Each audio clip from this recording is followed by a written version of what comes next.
on lâche pas l'affaire, parce qu'on est trop tenace, il n'y a rien à faire, on lâche rien.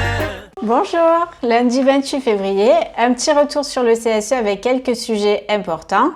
Tout d'abord, une info sur la revalorisation de certaines prestations versées par l'employeur, comme les paniers repas, la prime de crèche, mais aussi les indemnités de déplacement. Si vous voulez plus de détails, vous trouverez tout sur le site de Lucans. Autre sujet important, la prime d'accueil physique versée sur le dernier BS a bizarrement été transformée en prime permanence téléphonique pour certains. Donc les agents nous ont contactés, on en a parlé lors de la réunion du CSE. Notre DRH a avoué qu'il s'agissait sans doute d'une erreur de la part de ses services. Donc vérifiez bien vos bulletins de salaire.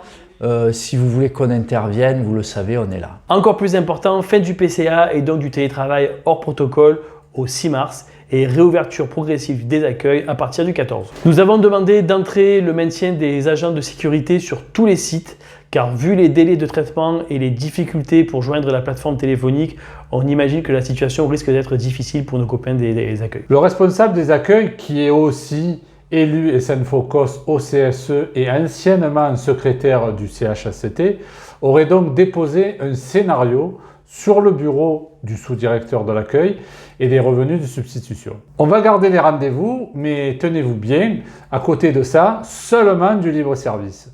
On l'a dit, c'est très dangereux. Enfin, les accueils réouvrent, mais les assurés vont venir et on ne va pas pouvoir les renseigner, seulement les accompagner pour utiliser les bornes.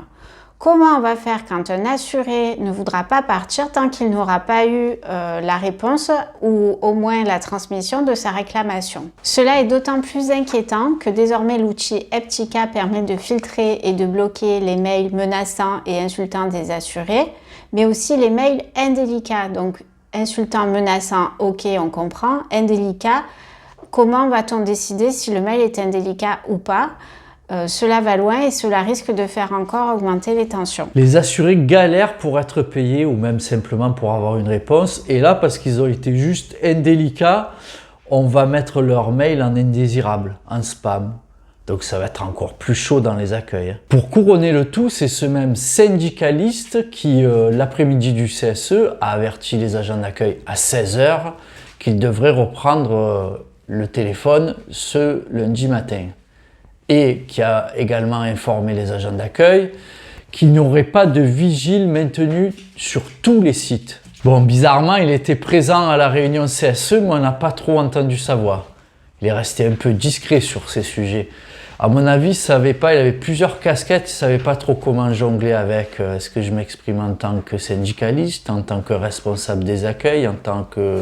je ne sais pas trop. Hein. Avec l'accueil libre-service, on organise la dégradation de la qualité de réponse comme dans les maisons France Service. Bon alors, ne nous mentons pas, c'est une stratégie pour développer ces structures. D'ailleurs, on peut voir des pubs se multiplier sur tous les supports, télé, réseaux sociaux, etc. Alors en plus, la CPAM 13 réouvre ses accueils après les autres caisses de France. Mais il y a une raison pour ça. C'est à cause des soldes Digi qui sont monstrueux. Mais on y reviendra cette semaine dans une autre vidéo. Pour terminer, la direction nous parle aussi de réouverture des permanences à partir du 2 mai. On est OK pour maintenir la proximité, mais avec quel personnel supplémentaire? La volonté de la direction, c'est de prouver qu'on n'a pas les moyens.